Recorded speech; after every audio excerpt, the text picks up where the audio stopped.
What's going on, everyone? Today here in NHL 24, we got two brand new events. We have the prototype event, and we also have the fantasy hockey event.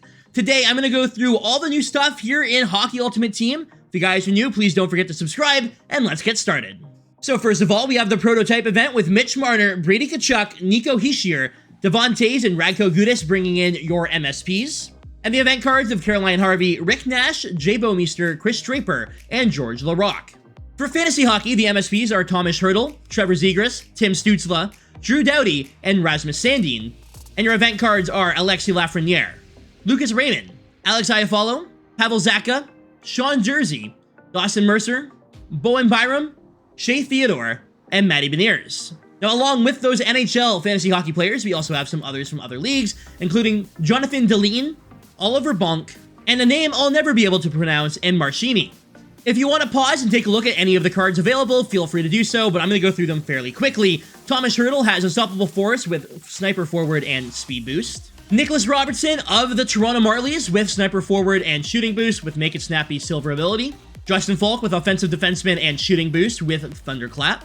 Yuna Ikonen, who I did not say their name right, and I apologize, has Two-Way Forward, Agile Dangler Boost, and Off the Rush. Carter Hart for the Philadelphia Flyers has Accelerator Boost, Speed Boost, and Butterfly Effect. Matty Beniers with Two-Way Forward, Shooting Boost, and Close Quarters. Jonathan Deline with Sniper Forward, Shooting Boost, and Snipe. Trevor Zegras with Playmaking Forward, Agile Dangler Boost, and It's Tricky with Gold Skilled Up. Shea Theodore with Two-Way Defenseman, Shooting Boost, and Elite Edges. Oliver Bonk with Speed Boost, Two-Way Defenseman, and Shutdown.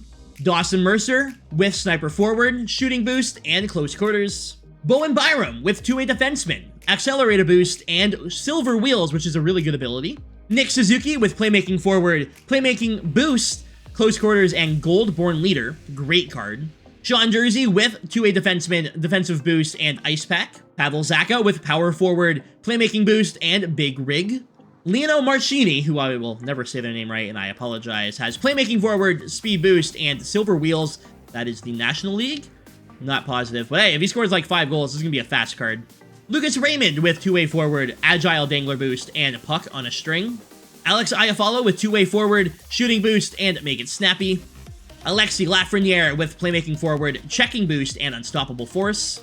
Drew Doughty with Two-Way Defenseman, Shooting Boost, Gold Shutdown, and Silver Seeing Eye. Rasmus Sandin with Two-Way Defenseman, Playmaking Boost, Silver Tape to Tape, and Gold Stick 'em Up. And you're probably looking at all of these cards going, why are they so low of an overall? Why would I want any of these cards? Well, for the fantasy event, if these cards score a goal in real life, so let's say Lucas Raymond right here comes in with a hat trick in the next game, this card will upgrade to 80 overall. For every goal that a forward scores, they will upgrade in this game. They will also be given extra abilities and synergies throughout the year. Or at least that's what happened last year, and I assume would be the same this year. For defensemen, they get a +2 to every goal. So, if you're Bowen Byram and you score 10 goals, you're getting a +20. So if he scores 12 goals this year, he'll be a 99. And as for Carter Hart, every win is an upgrade. So he's at 73 now. If he wins 26 games, he'll be a 99. Now, for your more traditional event and more traditional MSPs, we have the prototype event. Now, there are a couple cards in here that you can exclusively get from the objectives, so I'll go through those in a moment, but right now we have George Laraque. We have Joe Thornton, one of those cards you can get exclusively from the objectives. If you play a certain amount of games or finish one of the objectives, you get this card. We have Chris Draper, the $1 man. Jay Bouwmeester, who is always a fun card to use in Hockey Ultimate Team, has been since as long as I can remember, even back in like NHL 14. Jerome McGinley, which is an exclusive card you can get from the objectives. You can get this 84 McGinley to put on your team by finishing them. And we have Rick Nash with Unstoppable Force here. Caroline Harvey rounds out the base cards here. She has Silver Elite Edges and is a really good skater. And as for the MSPs, of course, you start at 82 overall. Radko Gudas will take 10k to upgrade, then a power-up collectible, another power-up collectible, and 2 more. He has Gold Truculence and Silver Bouncer here at 86 overall. Devon Toews, same thing, so he's going to have Two-Way Defenseman and a Playmaking Boost. He has Silver Stick 'em Up and Gold Tape to Tape. Nico Hischier has Two-Way Forward and Offensive Boost with Silver Quick Draw and Gold Stick 'em Up. Great defensive card, 96 faceoffs if you get both synergies active, plus Quick Draw. Maybe the best faceoff card in the entire game. Brady Tkachuk with Power Forward, Checking Boost, Silver Truculence, and Gold Unstoppable Force. This card is going to be a menace. And Mitch Marner of the Toronto Maple Leafs with Playmaking Forward, Agile Dangler Boost with Silver Elite Edges, and Gold Third Eye. Now back to the Jarome Iginla and Joe Thornton. You can earn both of these cards for free just by playing the game, so let's go find out how. Now the first thing you're going to want to do is head over to Hut Moments. You're going to want to head over here, go to the first tier, which is your prototype moments, and go all the way to the bottom and do the Mitch Marner one. Doing the Mitch Marner one will get you a prototype collectible for getting 5 assists in the game. This is on semi-pro. If you get 5 assists in this game, you will get yourself a prototype collectible. You can also earn a prime pack, 2 gold player pack, 2 gold player pack there, and a base pack by completing these other objectives, as well as another 2,500 coins and some extra gold players. Then once you have that collectible by completing the moment, you're going to head over to your sets. And in the prototype set, you can make one of these MSPs for 1 collectible at 82 overall. So make any one you want and start playing games with them.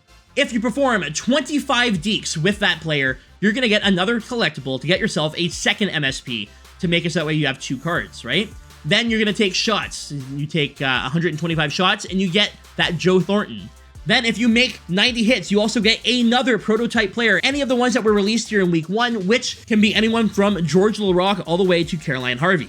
If you get 60 assists with these cards, you can get that Jarome Iginla at 84 overall. If you score 60 goals, you'll get another prototype collectible to make another MSP. And now what's important to remember is that there are 4 power-up collectibles here. You need 4 power-up collectibles to upgrade the MSP all the way, so you are getting a free MSP by playing the game, and these stack. So yeah, you need to play 200 games, but if you're going to have 4 or 5 different cards, it actually cuts down the amount of games you need to play. So let's say you have your 1 from the moment, then you have a prototype collectible here, that's 2, then you have your Thornton, that's 3, then you have another one, that's 4, your Jarome Iginla, that's 5, and a collectible, that's 6, so you now have 6 of the prototype players on your team. Instead of taking 200 games to finish all of these objectives, it will take you closer to 35. If anything, I think it's like 34. But yeah, around 35 games with all of those players on your team to get it done. But if you want to stack your entire team with players, you can get it done in 10 games if you have 20 of the different prototype players. They did this last year. You do get a free MSP by completing all the objectives, just like last year, so that's a W. In terms of the fantasy hockey objectives, we just get a bunch of collectibles, so you have to get pass completions with any player, take shots with prototype players, score goals with prototype players, complete 20 games in Rivals, and these are all the ones with the prototype player items. It's the same thing, so you'll actually be working towards 2 different objectives at the same time. In the end, you get 24 fantasy hockey collectibles, which is not enough to get you a player, but it gets you closer. Players for the fantasy hockey event are going to cost you 36 for an MSP or 32 for a choice pack, 1 of 3. You do not get any of the cards guaranteed here. If you want an MSP, you can make an MSP. Other than that, if you want that Lucas Raymond like I do, I've got to, do my best to try and get them by doing choice packs. Collectible sets are also more expensive, but that's to be expected because they are the same Team of the Year idea. So trade in 585s for 3 fantasy hockey collectibles and a player pack, 584s for 2 collectibles, 583s for 1 collectible, 1582s for 1 collectible, 3081s for 1 collectible, 3580 or better for 1 collectible, and 40 gold players for 1 collectible. Fantasy event is always the most expensive event of the year, tied with Team of the Year, so it's to be expected. Now, on top of all of that, we do have a new Hut Rush that is available for a couple weeks. In this Hut Rush, you can get some more bronze collectibles, of course. We have some coins in there. There's that 80 Joe Thornton, so I don't know what the other 80th Joe Thornton is going to be. Maybe you get 2 of them, who knows. We get a prototype collectible there. There's your mega pack and your power-up collectible pack. It would appear that they have made Rush exactly like it was last year. It's a shame. It was better, but it's what it is. As for the packs that are out right now, we have the Prototype Greater Chance Choice Pack with an 86% chance at getting an 83 or better. You also have an increased chance at pulling an MSP, apparently. We have the Power Up Pack for Week 1, 20 items, a guaranteed 82 Power Up player item, which is one of the MSPs. You get a Power Up collectible and 15 players, and you have a 1.7% chance at pulling an 86. The Prototype Player Pack, 25 gold players, a guarantee of 680 or better, with a 66% chance at an 83. And the Prototype Mix Pack, which has a 39% chance at an 83, and 10 gold player items, at least 380 or better. For the Fantasy Hockey Packs, we have the 1 Greater Chance player item. That's it. Yep, I don't know either. It is what it is. We have the 10 times Greater Chance player pack. You get 10 player items where you're guaranteed 80s in it. This one confuses me because you're supposed to be able to get the greatest chance of the fantasy player, but most of them are under 80, so I don't know the deal with that one. The 1 gold player pack for 5,000 coins. This one doesn't make any sense. Don't open this pack. The 10x player pack, which is pretty much the same as the other one. 69% chance, nice at an 83 or better. And then, of course, we have the Mega Player Pack, the Mega Pack, and the Jumbo Premium Pack out as well. So we do get a free MSP this event by completing objectives, which is kind of nice. You know, you want to grind the game a little bit, you do get a free MSP. And those cards are going to help you with both objectives that are out, so you're going to complete more objectives. I mean, it's kind of cool, I guess. I don't know. We'll see how this feels after about a week. Apparently, the objectives are up for 30 days on this event as of right now. You can see the timer there. So if we have 30 days to complete these, I feel like we can get them done pretty easily, especially when we have the opportunity to use more than one card at a time to get rid of these games. Again, you don't need to play 225 games to get them done. The more of these cards you have in your team, the more prototype players on your squad, the faster you'll get the objectives done. Anyways, guys, that's going to do it for your 2 new events here in Hockey Ultimate Team. Let me know down below what you think. I'm sorry for Hut Rush. It was great for about 2 weeks, and now it's back to normal. So hopefully that changes next event, but we'll see. Regardless, I appreciate you watching. Have a great night, and we'll see you all tomorrow with another video. Thanks for watching, guys. Stay frosty.